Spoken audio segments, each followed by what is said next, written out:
Ons is ingeskakel op GROOTplaas. Ons gas saam met ons vanoggend is Siobhan Thompson. Sy is die Hoof Uitvoerende Beampte van Wines of South Africa. Siobhan, good morning and welcome to GROOTplaas.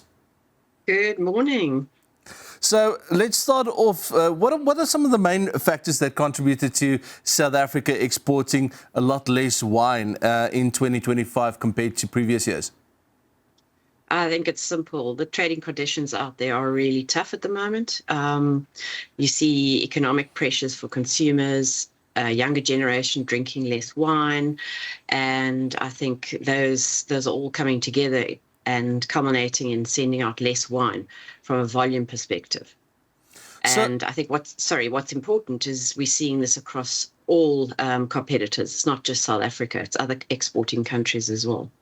So despite lower export volumes, the value of South African exports remain relatively strong, which is always a good thing. What strategies have the industry used to remain some resilience in pricing? I think for a while now we've said we have to get a better return on our wine, and we also need to ensure that we send out wine that can satisfy all needs at different price bands. And this is the work we've been doing across the industry for a few years now, and we can see it paying off. So we've managed to get better value for what we ship out, particularly in what we call the packaged format. So wine going out in bottles, in boxes to consumers. And I think that's really good to show that we are achieving the strategy of getting the right wine in the right places and hopefully a better price as well. So the big difference between bulk wine exports and packaged wine exports in terms of value? I think the challenge comes in with bulk format is that it's a very competitive market out there. So it's a trading market. Our competitors, such as Australia and New Zealand, have a lot of wine at the moment. And we found that the pricing that they're giving to buyers and traders is quite low. And we haven't necessarily been able to compete at that level. And I think that has impacted our exports on bulk. So the big question in most of the export industries in South Africa has been the international tariffs, especially from the US side. How has this impacted the conditions for the exporters? Well, when the 30% came in, I think it was around about the beginning of August when we got impacted by it, a lot of the importers took the price difference. And we did see a drop in volume. We're probably going to see even more drop coming through in the next year. So I think the higher prices on the shelf has really impacted more the entry-level wine, making it less competitive against our competitors in the market, such as Australia and Chile. And until that is remedied in terms of the tariff going back down, I think we are going to see the impact in lower exports. But what is important is to try and keep the brands relevant in the market. Our producers are out there working with the importers, trying to continue brand building, because we know it won't be forever. We're hoping that we can try and mitigate the impact of losing share in the market. So what would be your advice to South African wine farmers watching this morning in terms of staying relevant in the market? I think the most important thing is get into the market, deal with your importers, try and do as many activations as possible. When consumers taste South African wine, they love it. And if they're seeing their brand on the shelf and the brand is talking to them, they will stay true to the brand. They may not buy as many bottles. So if they're, let's say, buying 2 a month, they might go down to buying 1. But the most important thing is to keep brand building and keep marketing your brand. And I think if you sort of leave your brand and forget your brand, so is the consumer going to do that. South African wine farmers are very proud of the product that they put out there. Should they be marketing more globally? Oh, most definitely. I think we have world-class wine to offer. And I think the most important thing is when you get liquid on lips, people really love the product. They love drinking our wine.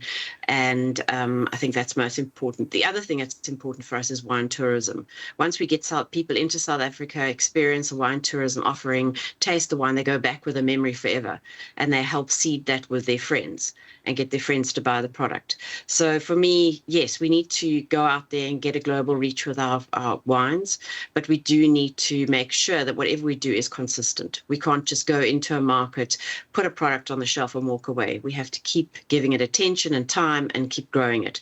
So my advice is always be choose your markets carefully, focus, and keep being consistent with what you do. Siobhan, do you think that our local producers should start focusing on Africa as a market instead of just worrying about global exports to the US and Europe? I think Africa is essential. We are Africa, and there's so much growth potential.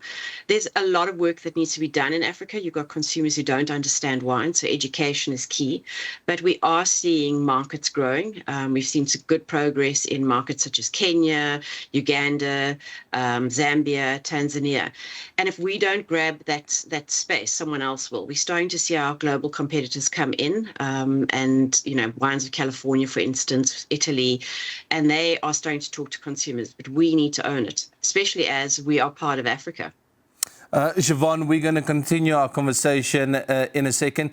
Siobhan, so just before the break, we spoke about Africa as a possible place to start looking at for our wine exports. But in terms of Africa as a market, what kind of wines would they prefer? Would it be a bit more of a cost-effective wine, or would it be a more expensive premium wine? I think there's a demand for different levels. Usually what happens with the market is when people are not that well versed with wine, so they don't have a lot of knowledge of wines, they prefer a slightly sweeter wine, particularly the ladies. They like a little bit of a perle wine, particularly bubbles or pink wine.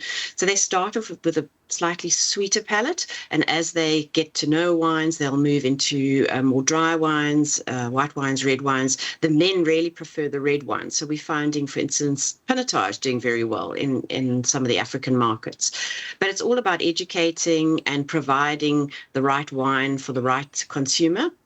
We do find that sparkling wine also works very well in the markets, particularly with young consumers and ladies. So if we talk about the industry, are we moving away from volume towards a more of a higher value strategy? Essentially, yes, because there's a limit to how much you can grow and produce. But actually, we would like to get a sort of good balance, where we're sitting at probably exporting about 300 to 360 million litres, but getting a better return. So the idea is to try and get equal share of value of the market as in volume. So you don't want to get a sort of a low level shipment. You want to try and get a reach from the lower bands to the upper bands. And I think that's what we're doing well at the moment, in terms of really getting offerings out there that everyone can consume and enjoy, but the return is coming back to the wine producer. Now, except for the African markets, should our wine industry diversify more beyond traditional markets like the United States and Europe? I think so. I think that's where the conversation of Africa comes in. It's very important to have a balance between what we call developed markets and emerging markets, because you always know that your markets where you have the largest share is where you sit at risk, and we've seen that, particularly with USA.